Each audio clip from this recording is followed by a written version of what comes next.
Hello, I'm Kimberly Creighton, formerly Kimberly Yothers, from the St. Petersburg College Public Policy and Administration program. I am in Professor Jeffrey Constable's class, and I am working on the project that deals with disparate impact of family policy. Here's my business card that I created specifically for this class. Um, let's see if we can zoom in on that. I don't know if you can read it. I follow the directions. I purchased these Avery um, white matte business cards with clean edge from Amazon. I highly recommend them. Um, I did this project. It was assigned to me, but I really dove in because I actually feel very strongly about children and policies that affect them. The disparate income or the disparate impact of these policies is actually on working families, and it disparate impact basically means that it is an impact that is adversely affecting one group in particular. In this particular instance, we're talking about the dependent care credit. It's dependent and child care credit.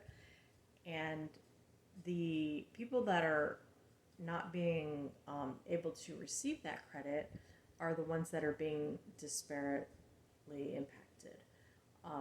They are most likely lower income families who do not use daycare centers because of maybe the expense or locations. They bring their children to private family home daycares or friends or relatives to so that they can go work and earn a living to support their children and their families. Um, they the main issue is that private home daycares are often not registered or licensed with the state of Florida or the state that they're in. Um, and there could be barriers that prevent them from becoming licensed. And what we're here to do now is to figure out what those barriers are. Um, we have an idea of what they might be, but it's a good idea to do some investigation to find out exactly what those barriers are before we um, dive into policies that will help them. Um, the new federal policy that's meant to help working parents was mainly the idea is looking at it. It's mainly going to help the middle class, and yes, the middle class people do need help, but the lower income folks need help maybe more than the middle class. Um, there were many stakeholders involved with this. We have Congress. They're tasked with passing the tax credit, and they tend to write the laws and receive input from the public based on the representatives meeting with people from their jurisdictions. Um, and the President of the United States is also a stakeholder. He's in charge of signing the bill or vetoing the bill, depending on whether he agrees with it or not. Then we have Kendra Quinn. She's a stakeholder in this particular case. She is responsible for coordinating the local jurisdictions with the new federal policies so that they can implement the policies correctly. She learns the policies and then keeps in contact with the local jurisdictions to ensure that their programs are going to take the rules and the procedures and the policies that are written and the laws, and she wants to make sure that they're implemented properly. There's something to be said about the laws and the ideas of how they're being implemented.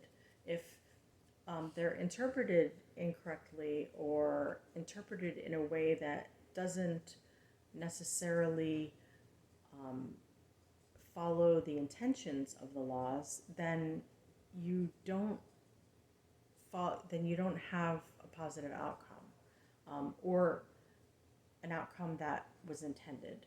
Um, so, so what we're looking at is the possibility that a lot of people take their children to private home daycares, and they're not being able to receive the dependent care credit because the private home daycares are not licensed.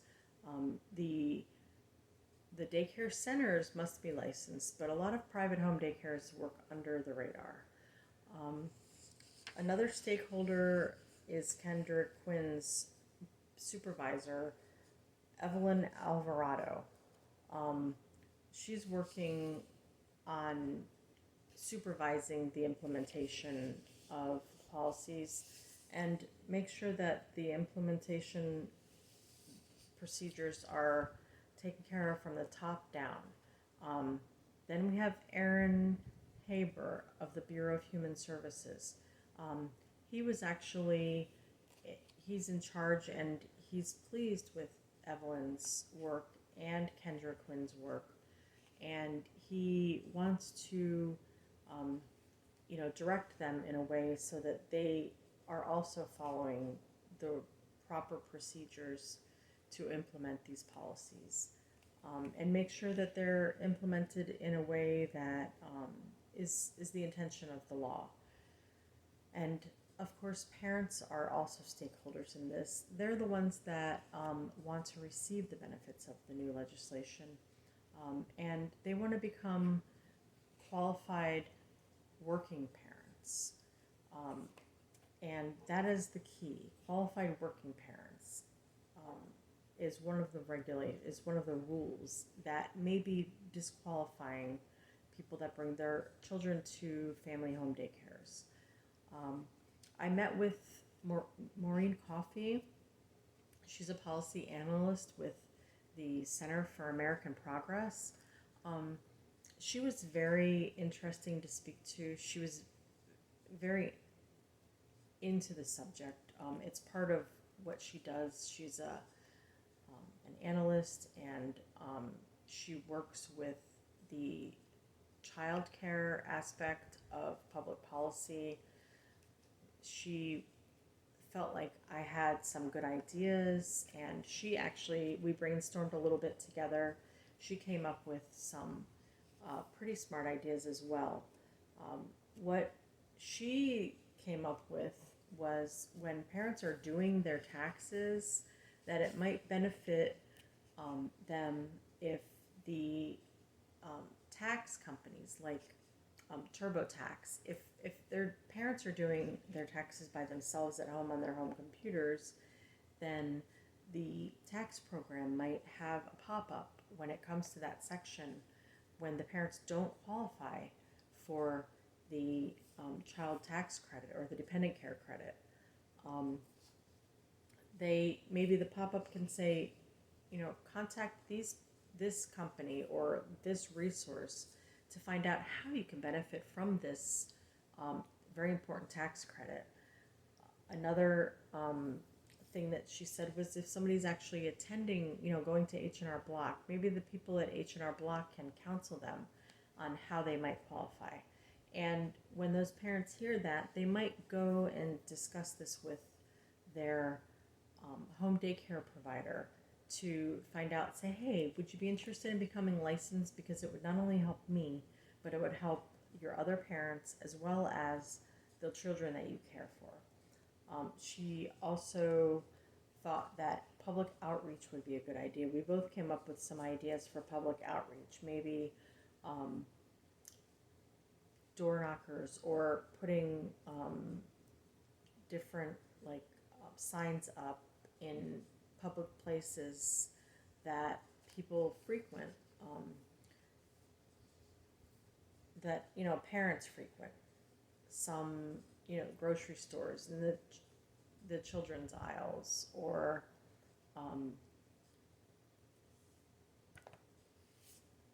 at the recreation center, bus stops. They all have little areas where you can post flyers.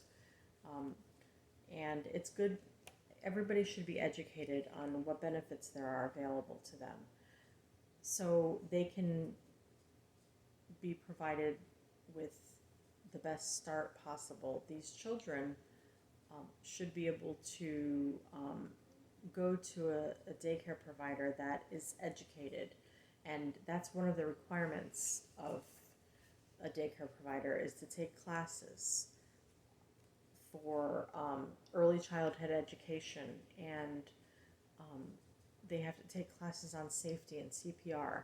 So the benefits to them becoming licensed would not only be to them, but it would benefit the children as well because they would end up with a better start if they're in a home that has an educated caregiver that would recognize if there's a learning disability or any type of issues that would be taught at those classes.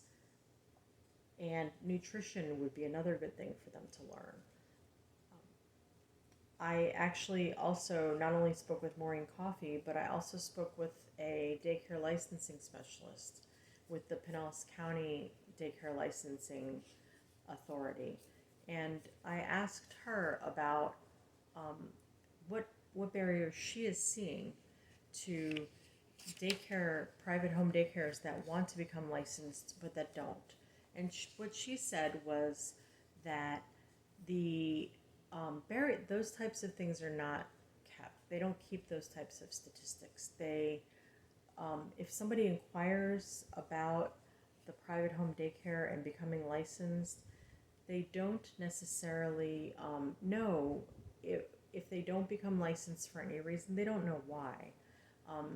One of my guesses is that it could be that it costs money to become licensed, and the home daycare providers may not have the money to become licensed. It may also be prohibitive for them to even attend the classes. The classes in Pinellas County in particular are located on Ulmerton Road, which is about 45 minutes from Tarpon Springs, depending on where you're coming, depending on where in Tarpon Springs you are. It could be as much as an hour. So for a private home daycare center that is local and that helps parents because either their family or relatives or friends, they may be within the community where the parent lives, but not where they work. So the parent can drop their children off on the way to the bus stop. They might not have the transportation to get to Ulmerton Road.